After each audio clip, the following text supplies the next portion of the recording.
Hello, my friends, and welcome to Metro TV. I'm your host, Andy Hoig, publisher and CEO of Metro Magazine and Midland's Business Journal. Today, I'm interviewing an inspiring woman, Jacqelle Lane. She's doing amazing things in the community and in the world. She's an author, speaker, educator, and podcaster. So don't go away. We'll be right back.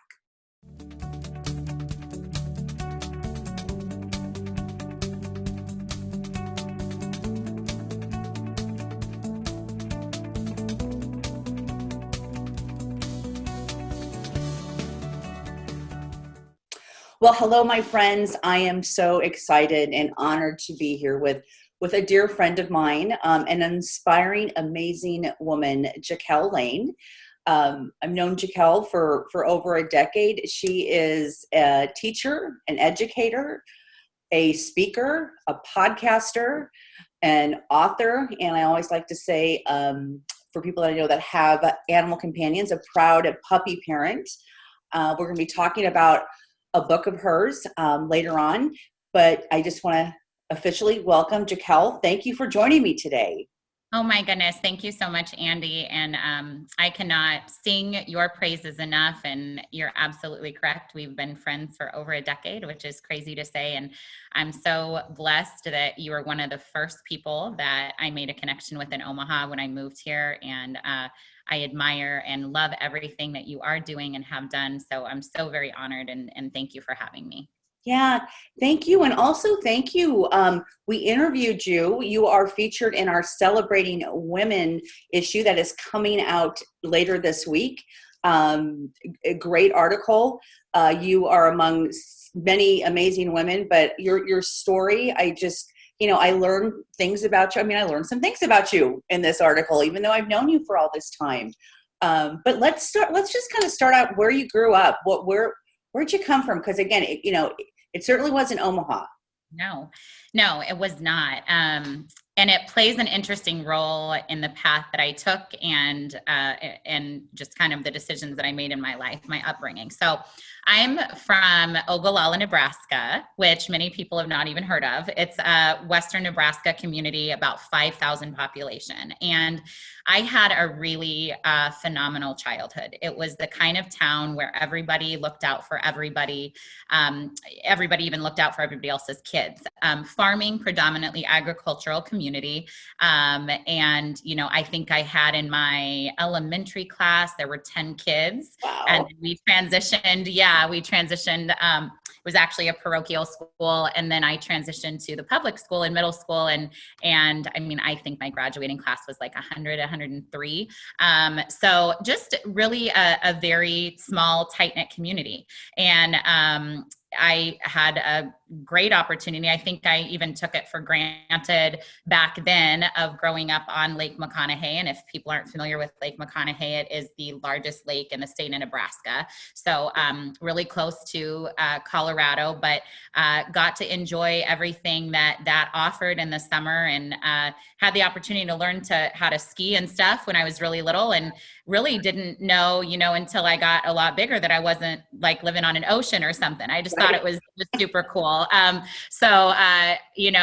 It was a really awesome upbringing. And it was, also the kind of upbringing where, as I mentioned before, everybody kind of bonded together as a community if something happened both if something great happened and if something sad happened. So I was very fortunate to have experienced that. Yeah. And let's just talk a little bit about your parents too. I know your mother very well, never had the opportunity to meet your father. But let's talk about them just a little. For sure. So I'm an only child, and my father was an attorney.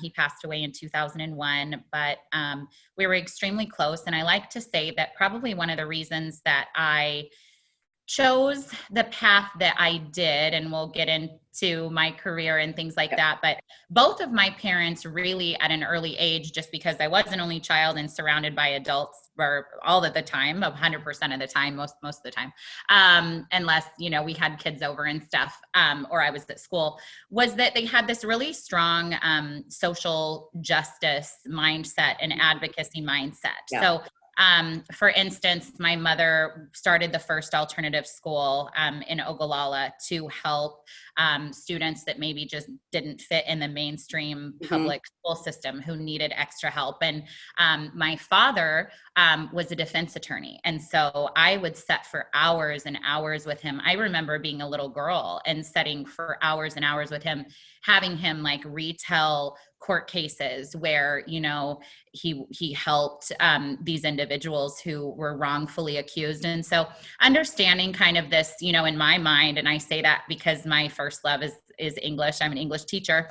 Was that, he was kind of like my Atticus Finch, where this very known understanding that not everyone is treated equal, and that I needed to be very, very careful, that I stood up for the underdog. And so that was just so reverberated in my house over and over again that, there are prejudices, there is discrimination.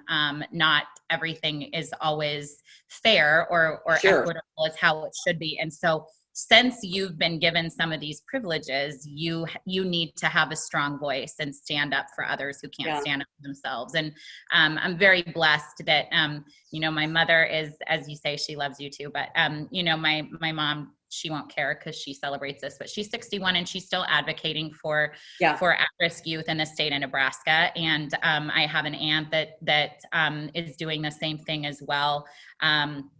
It just kind of this really strong passion to help others who need help. Yeah. Sure.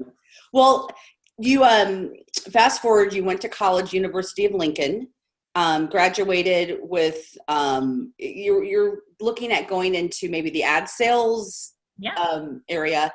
And I love when you said, so you were working someplace and Tom Osborne came and spoke to you about his organization, Teammates, and that just kind of changed everything for you. So talk about that experience and kind of the mentoring piece. Yeah, absolutely. So I went, and I loved my community, and I love Western Nebraska. But when I graduated, I was ready. I was ready to go. I was going to go to Lincoln, the big city. So I left and in 2005. And so and I wanted nothing to do. I actually, besides my father, come from a whole host of educators. I mean, a really long line of a lot of them, were Nebraska born and went to the Kearney State, which it used to be back in the day, which was kind of known to be a teacher's college. And that was what you did. And even my grandmother totally preached, wanted all of her daughters to be teachers. And so it was just this profession that was really respected in my family. And I wanted nothing, zero, zilcho, nothing, nada, nothing to do with it. Like I had just seen,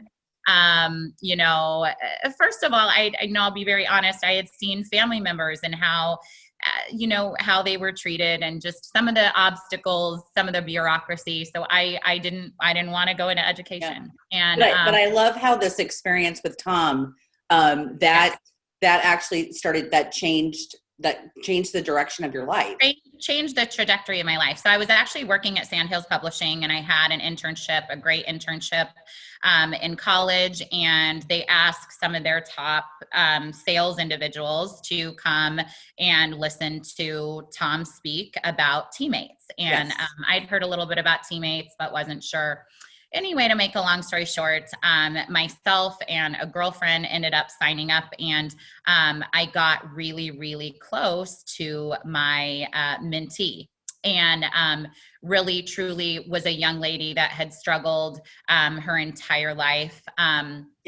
and had come from an adoptive situation, was actually adopted from Russia and had come from an adopted situation, and had a myriad of issues that she was dealing with, from depression and some mental health instability. But really kind of, we did all kinds of fun stuff together. I mean, we went to the Humane Society, and I saw how she interacted with the animals and how that kind of changed her. And I took her to jazzercise with me. And I really kind of, for the first time, I think, in my life, it kind of clicked. And I said, wow, while I love doing ad sales, and I think that this is great for some people, I feel like that this is quite potentially my purpose, and then I need a bigger purpose, because I saw the change not just within her, but I saw it in myself. Sure. That's awesome. Yeah. So I want to fast forward a little bit, because again, you got into teaching, and you were teaching at a school in Lincoln that was an alternative school, and you can totally correct me if I'm putting out misinformation, but I like the story that you shared with us about Tyrone and Nate. And Yes. That to me is such an impactful story. So could you just elaborate a little bit on that? Because it's in the article, but I just would love you to share about that. Yeah, no. So yes, so my first introduction to education was, I was a teacher at an alternative program in Lincoln, and as you said, and these two particular young men, I mean, I was straight out of college, and once again, coming from a very small community, while I was very blessed that my parents, encouraged me to travel and things like that, it was a very diverse school. So it's a very diverse setting for me for the first time. Yeah. Lots of different students from lots of different backgrounds and cultures, which I loved, but it was kind of the first introduction. Yeah. And so, and I really had to gain their respect. And this one program that we were doing actually was with youth, young men who were in the juvenile justice system, and they were actually contracting with our school so that they could earn credits, and hopefully turn their life around. And I just remember, two brothers, right? Yes. So Nate and Tyrone, yeah. So, and this is just, I guess, for every teacher that feels like they are not making a difference or whatever, this is always my go-to story. But two brothers that were raised in the exact same home. To make a long story short, they were from North Omaha. Very prevalent historical cyclical gang violence within their family. Both very talented in their own ways. I remember reading both of their poetry and things like that, but it is kind of the story of the fork in the road where Nate's brother, Tyrone, was actually shot multiple times, 7 times on their porch in North Omaha. The state of Nebraska actually paid for them to be moved to Lincoln. He miraculously survives, and is, in this program to kind of get them back on their feet, stop the cycle.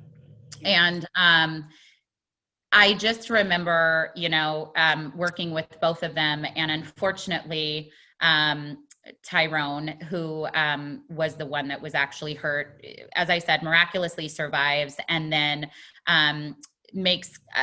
is doing good for a while, and then kind of relapses and makes more of a negative choice, goes back to Omaha, ends up going to a party, and things get out of hand, and he shoots someone, and he is in the penitentiary. Right. And then the other brother. And then Nate is graduated, was extremely successful in the program, is now a barber, went to Joseph's College of Beauty in Lincoln, is a barber, is a contributing member to society, and has a child and a baby. And he sends me a Christmas card every year. So I think that story resonates with me, because oftentimes as teachers or mentors or people in the community, sometimes we don't know exactly what it is that will change someone's mind or change someone's heart. But it's a good example because both of these young men were raised in the same household. And, Tyrone could have made just as great of a choice as Nate did. But I'm so very happy that Nate didn't go down that same road, and that, so there absolutely is hope. Right. And that's what I encourage my teachers that I talk to and that I mentor every day, is that we just can't give up, Right. because one is still saving one. You know what I mean? It's still a victory. It's still a success. Yeah. Well, we're going to take a short break, because then when we come back, we're going to talk about your platform, Every Child Matters.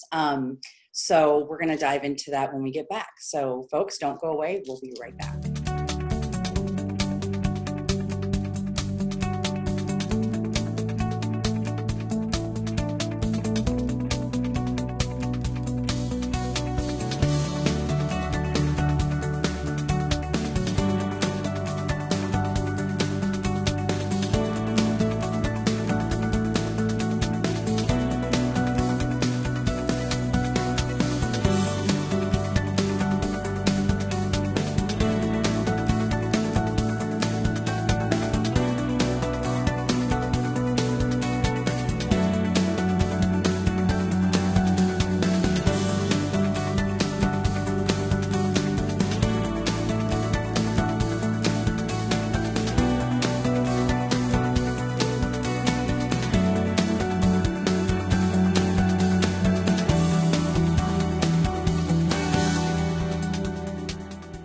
So we are back here with the amazing Jacqelle Lane. Jacqelle has had quite a journey, but I'm so excited to talk about your platform, advocacy. Am I saying it right? Every Child Matters, and then preventing teen suicide and reducing bullying. That's something you've been really passionate about, and I've just seen you bring that to the forefront, especially over the last year or year and a half or so. So let's talk about that. How did that all start? Yeah, absolutely. So, as I've been teaching since 2009. And so one of the things that I've really seen in our school systems that is difficult to address, and it's also kind of difficult to know the protocol to follow for it, but is bullying. With kids. And we've seen it especially in the last year, unfortunately, with COVID and things like that cyberbullying has really arisen. And so I really wanted to tackle this head on, because I've lost I've lost students to suicide, and I've sat across the table from parents who have had to dealt with that, which is absolutely tragic. And I just, once again, if we can get the knowledge out there and we can save one child at a time, it's going to be worth it. Unfortunately, students oftentimes, because of the home lives that they live in, are not taught social skills, soft social skills, how to be a good friend. Maybe they're from a home that has abusive tendencies and things like that. And so a real problem that I saw as well was that we were labeling children in the school system, quote unquote, as bullies, or we were sending them out of the classroom as problematic. And what this leads to is kind of a negative intrinsic feeling that they have within themselves, that now they're bad. So kind of changing that verbiage for kids, especially, to say, you know what, you're not bad. You're wonderful, and you can be a good friend. Let me show you how. Let me take your hand and show you how. I don't think that any child wakes up and says, I want to bully someone today. I don't think that any child wakes up and says, I want to be angry. But unfortunately, due to the circumstances that some of them are dealing with at home, they need some ways to express themselves in a positive and healthy way, and they need individuals to teach them how to do that. And Jacqelle, I mean, I really see you kind of trailblazing the way with this, because just in my conversations with you, but also just, kind of what I see around me, that teachers are aware of this, but you just dove right in and said, I dove right in. I'm going to do something about this. So I want to talk about your role, and I'm looking at my notes over here. So um, as you Miss Douglas County for America, and then you were Miss Nebraska for America. And that was something that I know you soul search and like really looked at that, and then you decided to do it, and you were amazing, and actually was a voice and brought a lot of things to the forefront. So talk a little bit about that experience. That just recent, I mean, that's happened in the last couple of years. Yeah, absolutely. So I was actually approached by a dear friend about it.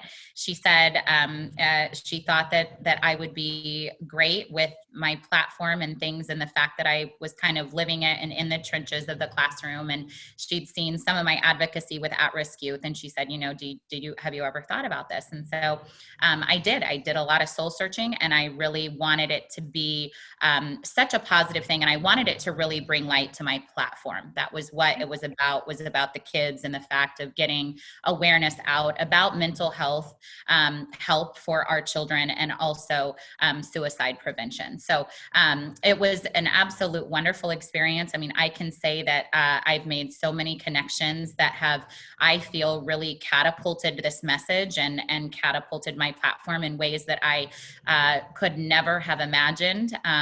I was able to get a brand new opportunity and a position with the Nebraska State Education Association. And so, just having the ability to be in the forefront of implementing policies and procedures and making lives of our children and our teachers in the state of Nebraska better, I really truly don't feel that I would have maybe that would have happened as fast without my experience with Miss Nebraska for America. So it was wonderful. There's tons of it was so empowering as a woman, because there's so many women throughout the United States that are just absolutely remarkable. And as you know, surrounding yourself with people who are just doing phenomenal things it makes you want to be better. It makes you want to strive to be better. And so it was a great experience. Yeah. Well, and I when you're talking, I actually just get goosebumps when you talk about just kind of how you're able to, you're bringing this even to more of the forefront where you're able to connect. And I was going to say, looking at the choices that you've made in your life, and how they brought you, that they keep, every choice you make brings you to some other place. And if you would have chose not to do that, I mean, you're still amazing. You're still doing wonderful things, but something really great happened from that. Absolutely. And I love to tell young people that too, because I think we can fixate so much on, choosing a career right now, or kind of pigeonholing them in the path. You know what?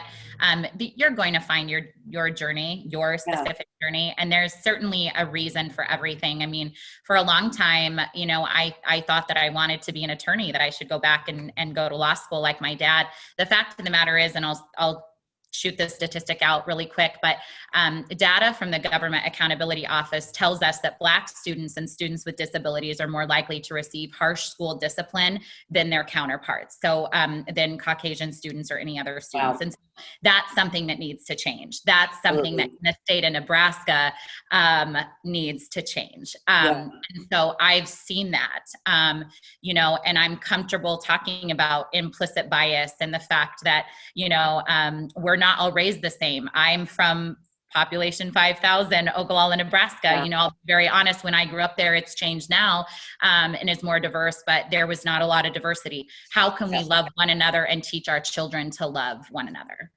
Well, I'm picking up your book because I want to make sure, we've got just a couple minutes left. I just want to make sure. So this book is out. It's called From Bullying to Bestie.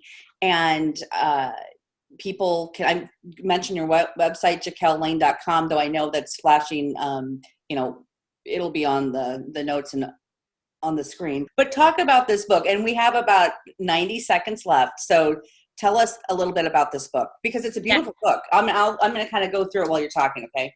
Thank you so much. And there is some significance. My very first dog was named Charlie, and he's a Cavalier King Charles, and there's a Cavalier King Charles Spaniel on the front. You know what? This book was created out of love. I wanted to give school counselors, teachers, parents, and mentors a way to talk to children about how they can face their emotions in healthy ways.